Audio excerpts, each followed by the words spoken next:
Pavane peered at him suspiciously. The 3-year-old tried to grab hold of what was left of the cat's tail with an excitable "Kitty, kitty," did not look particularly impressed by this and tried to hide behind Ove's legs.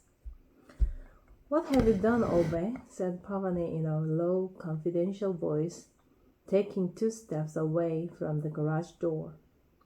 The 3-year-old chased the cat round his feet. Ove tried to figure out what he should do with his hands. "Ah, so I hauled the suit off the rails. It's nothing to make a bloody fuss about," he mumbled. Pavane tried to keep a straight face. "Or to have a giggle about, actually," said Ove sourly. "Sorry," said Pavane. The garage door called out something that sounded like, "Hello, are you still there?" "No," Ove bellowed. "Why are you so terrifically angry?" The garage door wondered. Ove was starting to look hesitant. He leaned towards Pavane. "I don't know how to get rid of her," he said.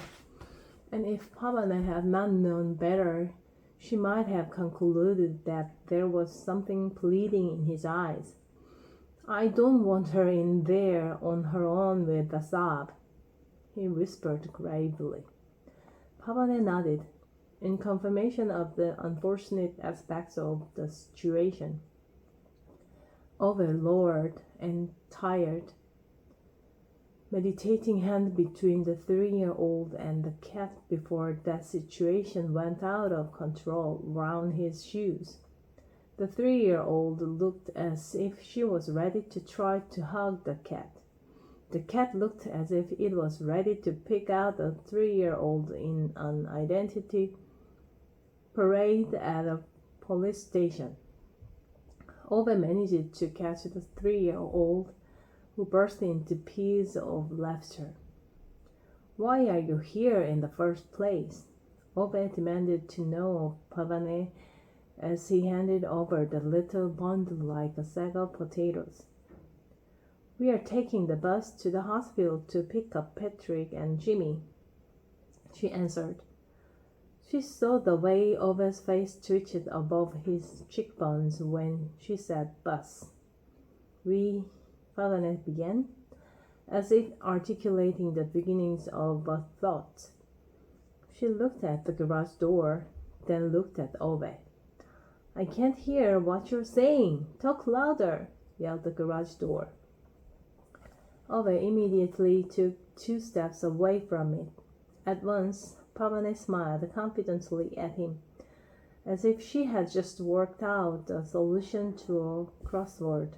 "Hey, Ove, how about this? If you give us a lift to the hospital, I'll help you get rid of this journalist, okay?" Ove looked up. He didn't look a bit convinced. Pavane threw out her arms. "Or I'll tell the journalist that I can tell a story or two about you, Ove," she said while raising her eyebrows. "Story? What story?" The garage door called out and started banging in an excitable manner. Ove looked dejectedly at the garage door. "This is blackmail," he said desperately to Pavane. Pavane nodded cheerfully. "Ove attacked the clown," said the 3-year-old and nodded in an initiated way at the cat, clearly because she felt that Ove's aversion to the hospital needed further explanation to whoever was not there the last time they went. The cat seemed not to know what this meant, but if the clown had been anywhere near as tiresome as this 3-year-old, the cat didn't take an entirely negative view of Ove hitting someone. "And so, this is the reason why Ove is sitting here now. The cat looks personally let down by Ove for making it travel all the way in the back seat with the 3-year-old. Ove adjusts the newspapers on the seats. He feels he's been tricked. When Papane said she'd get rid of the journalist, he didn't have a very clear idea of exactly how she'd manage it. Obviously, he didn't have expectation of her being conjured away in a puff of smoke, or knocked out with a spade, or buried in the desert, or anything of that kind. In fact, the only thing Pavane had done was to open the garage door, give the journalist her card, and say, "Call me and we'll talk about Ove." Was that really a way of getting rid of anyone? Ove doesn't think. Properly speaking, that is a way of getting rid of anyone at all.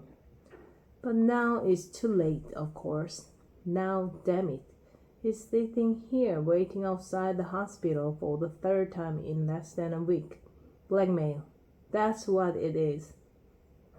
Further to this, Ove has a cat resentful stares to contend with. Something in its eyes reminds him of the way Sonia used to look at him. They won't be coming to take Rune away. They say they're going to do it, but they'll be busy with the process for many years, says Ove to the cat. Maybe he's also saying it to Sonia, and maybe to himself. He doesn't know. At least stop feeling so sorry for yourself.